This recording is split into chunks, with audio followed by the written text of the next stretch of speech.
Hey there, folks. Welcome to Spectrum Pulse. We talk about music, movies, art, and culture.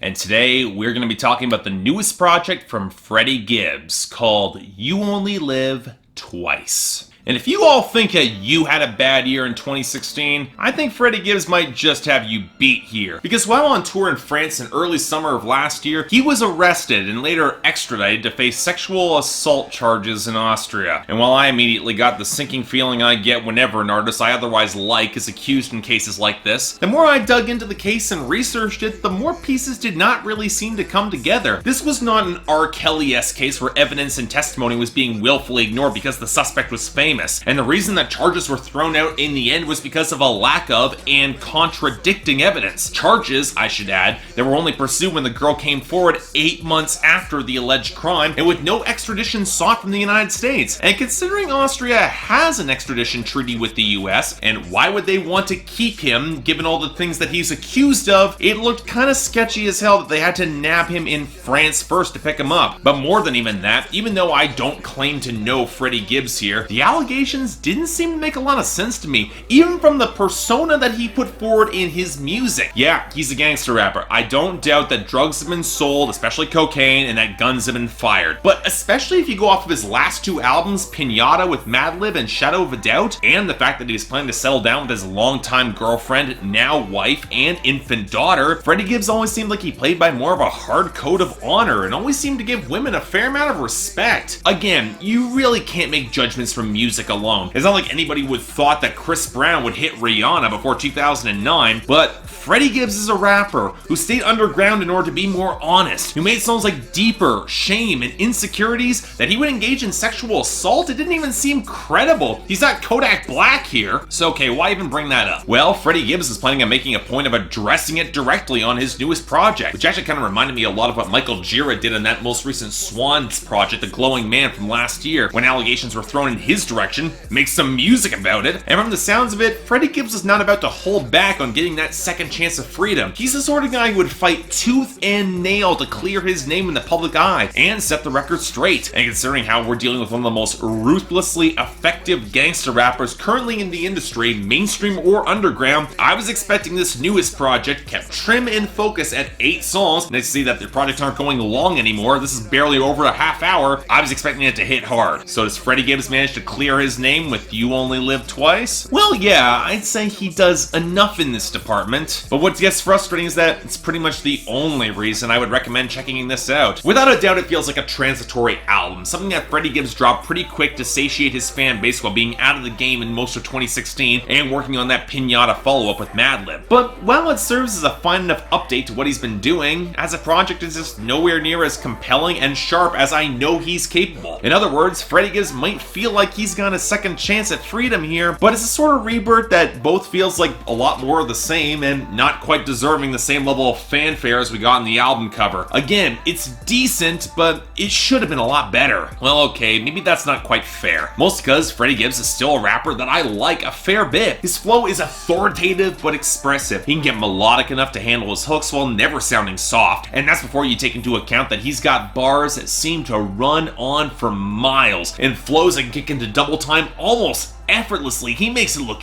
easy. Now, all that being said, you can definitely tell that Gibbs might have taken a few shortcuts when putting together his rhymes this time around, because there are more than a few places where he's rhyming words or indeed entire phrases with themselves when he really doesn't need to do that. Like in the second verse of the otherwise great closing track, Homesick. And that's not counting how well Freddie Gibbs might be one of the few rappers who can make a slurred or more melodic mumbled delivery palatable for me. It's still not a best lane for his flow, and the added multi-tracking and backing vocal crooning can feel a little bit unnecessary when it's piled on top there, especially when the autotune comes through. And speaking of unnecessary material, let's talk about the content. Now, as I've already implied, Freddie Gibbs is easily the most compelling here when he's actually talking about what happened in 2016 and that case and the aftermath of the whole mess. It's why Crush Glass, the lead-off single and the track that most directly engages with the charges, it's easily the most compelling song here, probably the best. Not just because plainly facing the reality of prison prison does cast a shadow on him, but also because there's an element of guilt there that's creeping through. You get the impression that Freddie Gibbs always expected to wind up in jail at some point, but not for something he didn't do, not for something like this, and now with both a real relationship and his infant daughter waiting outside, which, of course, makes things a little bit awkward when across most of the rest of the album he's referencing side girls along with brand names and cocaine dealing on songs like Amnesia. Yes, I get it, it's a part of the genre, it's a part of his lifestyle, even going back to it, but it can't help but make some of the emotional arc feel a little bit disingenuous or perfunctory, especially when that's the most compelling and distinct parts of the album. And of course, when he gets out, he does slip back towards some of the drug trade, particularly the cocaine trafficking. But it's also very telling how much lonelier and alien it's feeling to Gibbs right now, highlighted in the pretty damn funny outro segment on 20 Karat Jesus that I could swear sounds a little bit like Killer Mike there, but also the darker side on Alexys, which even takes steps to show him growing some distance towards the stereotypes associated with the mainstream hip-hop, which unfortunately shows up plenty of affection later on the rest of the album. And it's the lack of consistency that bothers me here, more because Gibbs is a good enough storyteller that he doesn't need to fall back into default hip-hop content, especially when he's got such a great knack for detail. Hell, Homesick, it proves this, not just in the loss of his uncle while he was out in prison,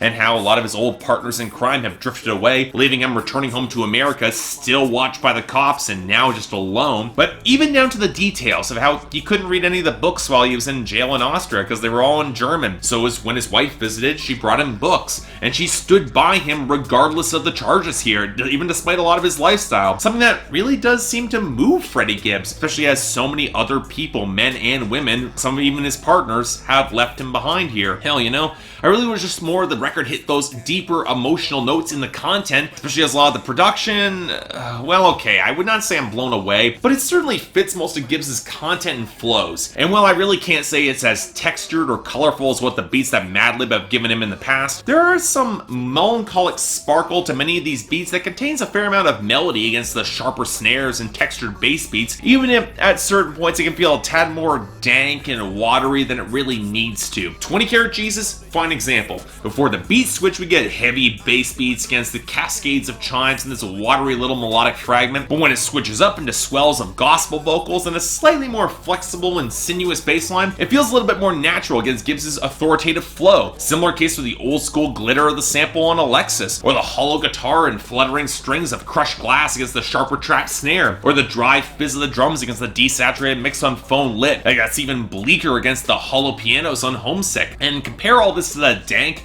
almost claustrophobic feel of the watery vocal samples and cracking trap beat of Dear Maria, and it can feel a little bit thinner and carrying less gravitas than what Gibbs carries at his best. It's kind of telling given that most of this production often most matches the most conventional content we see on this project and easily the least interesting. But as a whole, man, I wish I liked this a lot more, or felt that it was more consistent. And it's not like I don't have records like Pinata or Shadow of a Doubt to prove that Freddie Gibbs can indeed deliver in those categories. A couple of feeling shorter and less substantial overall, I was hoping. Yeah, I know he's gone long in the past, but this just felt too short. Yeah, I'm thinking a very strong 6 out of 10 and a recommendation, but more for hardcore Freddie Gibbs fans, or someone looking to have a quick taster before diving into some meatier projects. Look, I'm confident that Freddie Gibbs will have something more coming down the pipe that will have a little bit more meat to it. But as of now, worth a listen, but probably not that many more listens afterwards. Good, not great though.